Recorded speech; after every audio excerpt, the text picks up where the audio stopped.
The RTX 5000 series is coming, but beyond the facts and the rumours of which some might be true and others being, well, very unlikely, it's hard to know what to believe right now, especially considering how far away we are from the potential launch.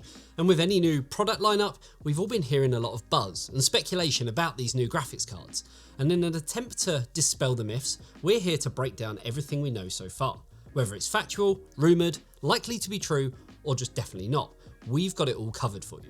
If you're a tech enthusiast, gamer, or just curious about the latest in GPU technology, this should be the one for you. But before we get into that, here's a quick word from this video sponsor. Great, I've finished my filming. Now I just need to get this on here and I can start my edit.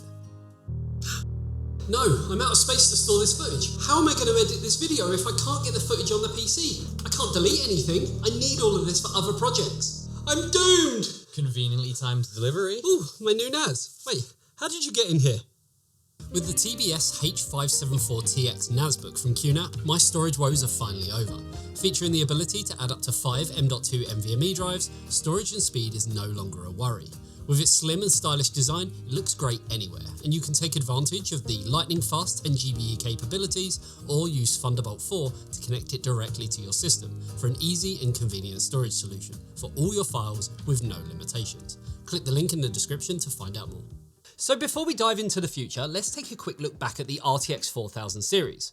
Launched in 2022, the 4000 series was a significant leap forward, particularly in terms of AI and ray tracing capabilities.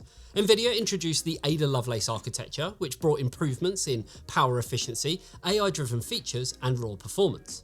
The flagship RTX 4090, with its unprecedented power, became the gold standard for gamers and creators alike. Features like DLSS 3, which uses AI to boost frame rates while maintaining image quality, set new benchmarks in the industry. Now, the RTX 4000 series also pushed the boundaries of what we thought was possible with ray tracing. Games became more immersive with incredibly realistic lighting, shadows, and reflections. AI-based features didn't just stop at DLSS though. We saw AI enhancements in areas like texture upscaling and even in optimizing game settings for the best performance and visuals. However, with great power comes, well, great electricity bills. The 4000 series was noted for its high power consumption and didn't exactly go unnoticed, with its fair share of problems revolving around the power, or if your PSU was up to the task, and that niggly 12VH PWR connector, of which some brands, like MSI, found a solution with their yellow connector that essentially made sure it was plugged in correctly. Or Thermal Grizzly with their WireView Pro, actually alerting you if there was any issues. I guess for those, NVIDIA's bad luck was their good fortune. So, moving on from that though, what do we know about the RTX 5000 series so far, or the 50 series, whatever you want to call it? Well, we're going to break it down into sections to make it, I guess, much easier to understand, starting with the confirmed information. First up, the architecture. The RTX 5000 series is expected to be based on the new Blackwell architecture. Named after the pioneering mathematician David Blackwell, this architecture promises significant advancements over Ada Lovelace, focusing on even greater efficiency and performance. The Blackwell architecture is anticipated to bring refined power management, enhanced AI capabilities, and more CUDA cores, making it a powerhouse for both gamers and professional users. So nothing, I guess, too out of the ordinary. The new product will be faster and better on power and have improvements all round. Tell me something I don't know.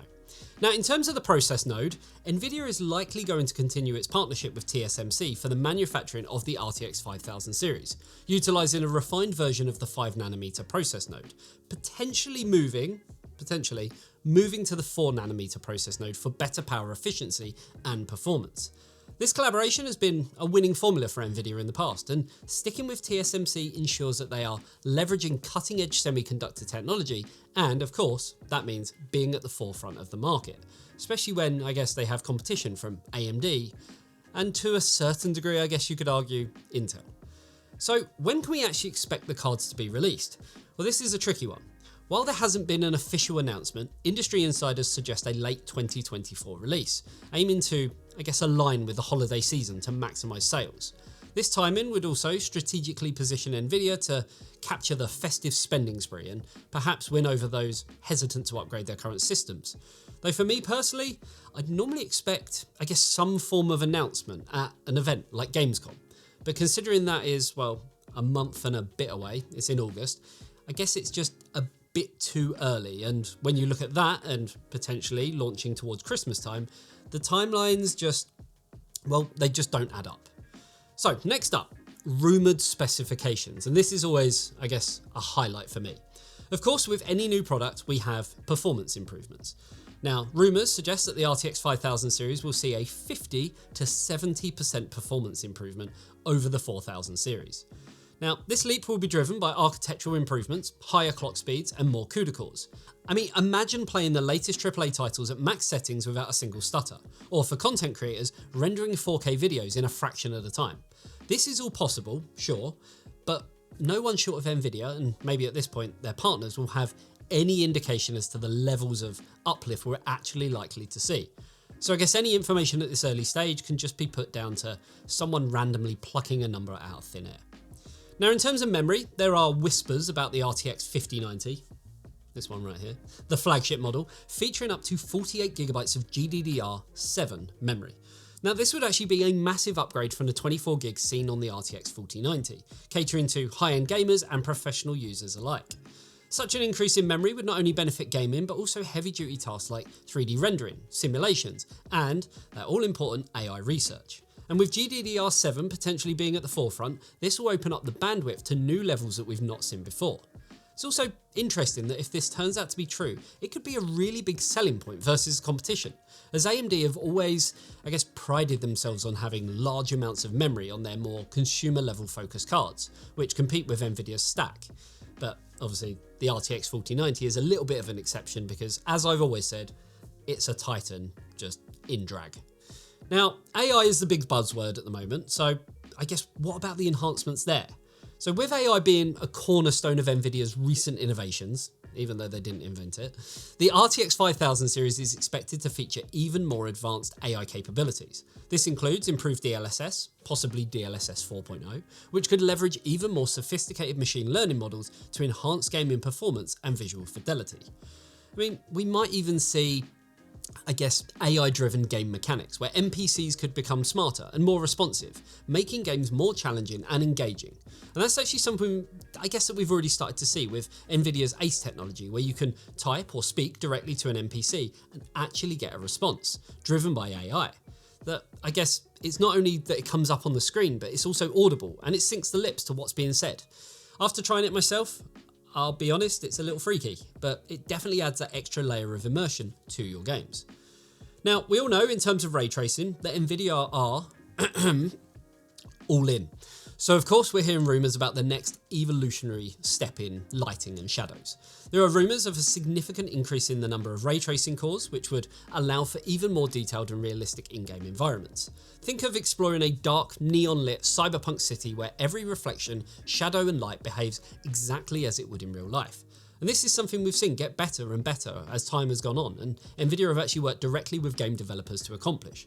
I mean, we saw that when path tracing was implemented and ray reconstruction. It's all heading in the right direction. So, rumours aside, what about the things we've heard that are actually likely to be true? So starting with power consumption. The RTX 4000 series, particularly the 4090, was criticised somewhat for its high power consumption. Now, it's likely that NVIDIA will focus on optimising power efficiency with the 5000 series, potentially through the use of new cooling technologies and more efficient power management systems.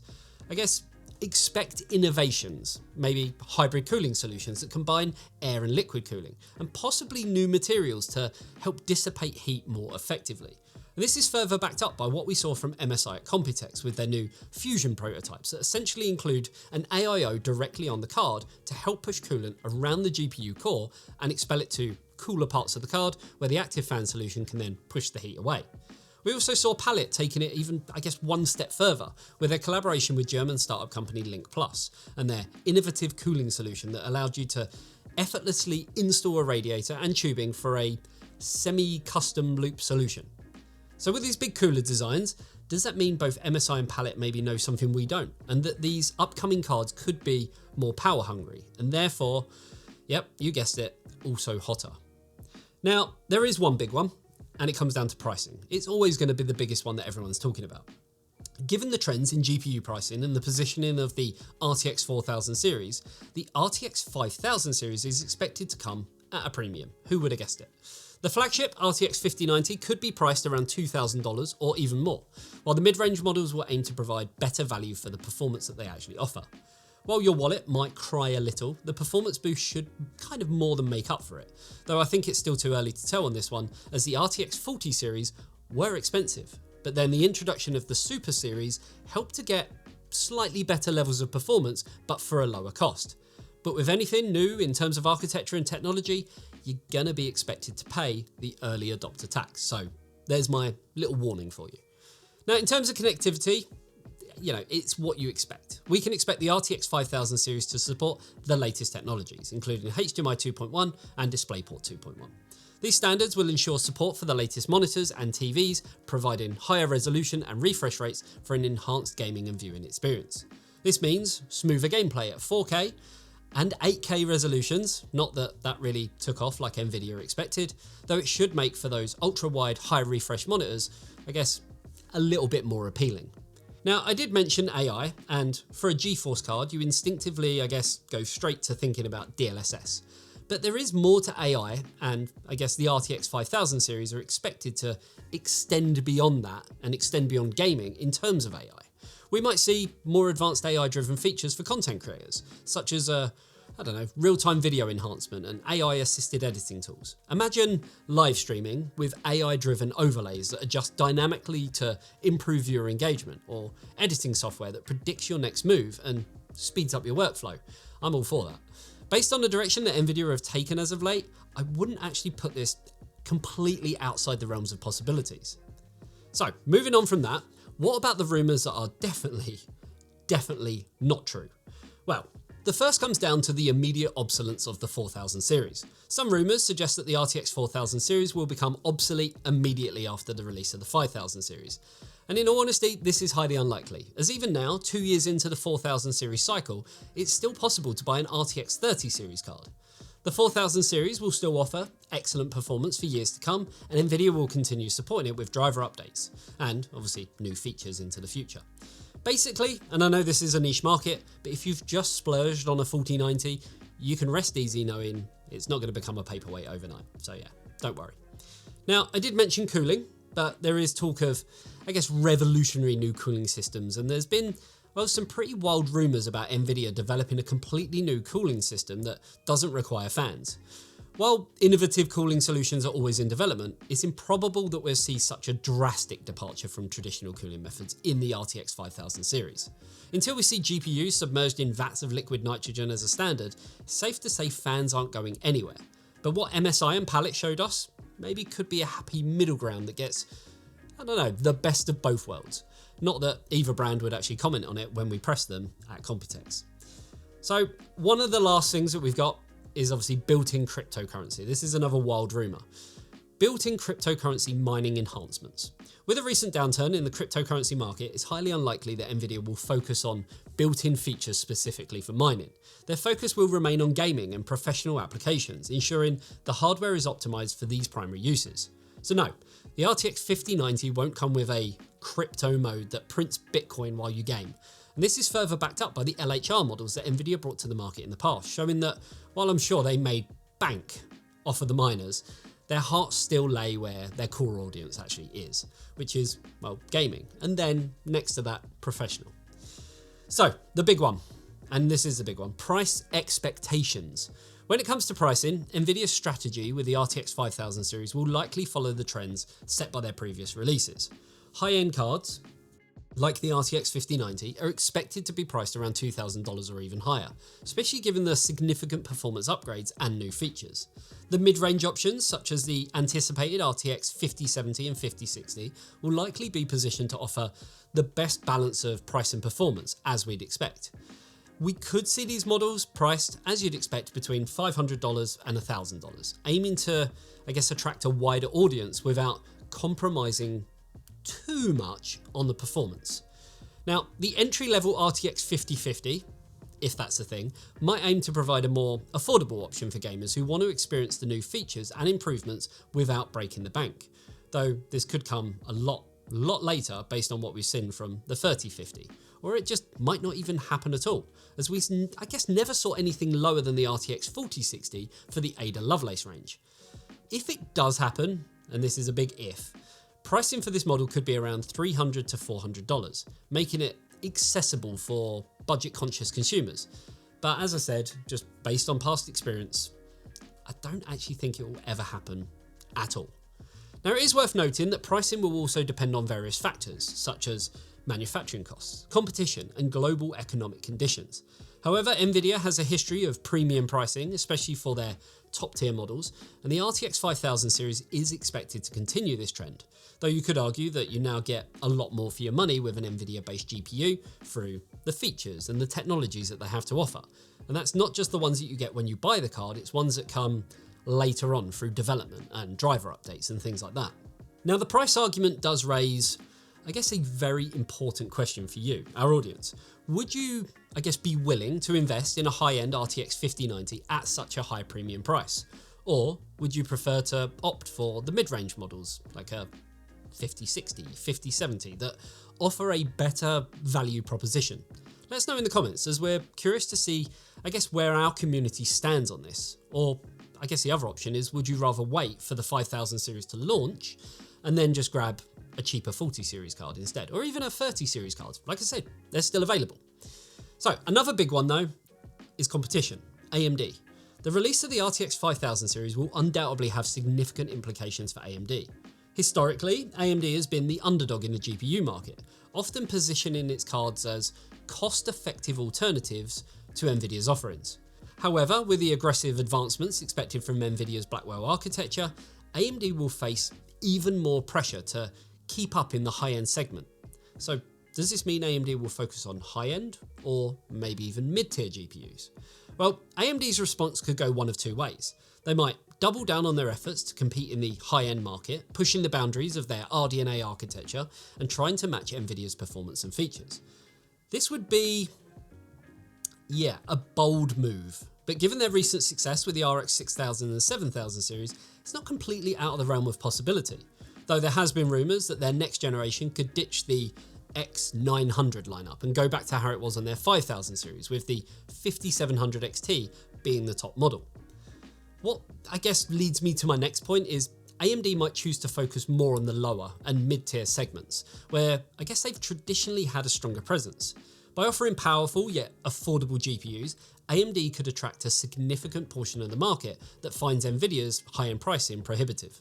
This strategy would allow them to dominate the mid-range market while still offering competitive high-end options for those who prefer AMD's ecosystem if they wanted to continue making high-end cards, but I guess with less of a focus. That's, I guess, the way that I see it going. One interesting angle to consider is AMD's potential to innovate in areas NVIDIA might not prioritize as heavily. For example, AMD could focus on enhancing their GPU's performance in multi-threaded workloads, which is beneficial for professionals who use their systems for both gaming and work, though NVIDIA seem to have that market here too. Additionally, AMD's open source approach to certain technologies might actually appeal to developers and tech enthusiasts who value customization and flexibility. So I guess what I'm trying to say is there's an argument for both sides. Regardless of the path they choose, one thing is certain: competition in the GPU market will remain fierce. For consumers, this is, well, excellent news, as it means continuous innovation and potentially more choices at various price points. And speaking about the price, more aggressive price points. There's always that battle, as long as they, I guess, stay competitive based on what you get for your money. So, AMD fans, if you're watching this, don't know why you would be, maybe you would.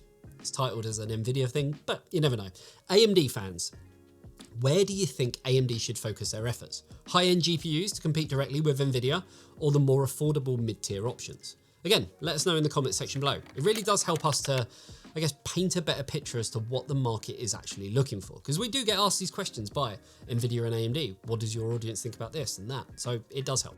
So there you have it, everything we know so far about the upcoming NVIDIA RTX 5000 series. From confirmed facts to exciting rumours, I guess the future of GPUs looks incredibly promising. Whether you're a hardcore gamer, a professional content creator, or just a tech enthusiast, there's a lot to look forward to with these new graphics cards. The RTX 5000 series promises substantial performance improvements, enhanced AI capabilities, and cutting-edge ray tracing technology, all built on the new Blackwell architecture. So from a first glance perspective, yeah, it ticks all the right boxes. With an expected release in late 2024, aligning with the holiday season, it should also help the industry as a whole finally, I guess, get excited about something new coming, because it's clear to see the industry needs it, and it's needed it for quite some time. So again, let me know, are you excited about the RTX 5000 series? Do you plan on upgrading to one of these new cards? Or, I don't know, are you happy with your current setup? Maybe you've only just invested in a 40 series card and are wondering if it's worth the leap to the next generation. And if you're considering an upgrade, well yeah, what model do you have your eyes on? The high-end RTX 5090 with all the bells and whistles? Or perhaps, yeah, something a bit more budget-friendly, mid-range kind of option? On top of that, what about AMD? Do you think they'll rise to the challenge and compete with NVIDIA in the high-end market? Or will they focus on dominating the mid-tier segment? Not that they're dominating it now, but you get where I'm going with it. All I can say is it's an exciting time in the GPU world, and in theory, it's only going to get better. So that's going to do it for this one. Hopefully you enjoyed the video. It's a little bit, I guess, outside of what we'd normally do on the channel, but I wanted to get everything down all into one place. If you did enjoy this video, then a like and a sub would be absolutely amazing. And if you love what we do, you can help support us by joining the super special Patreon Members Club.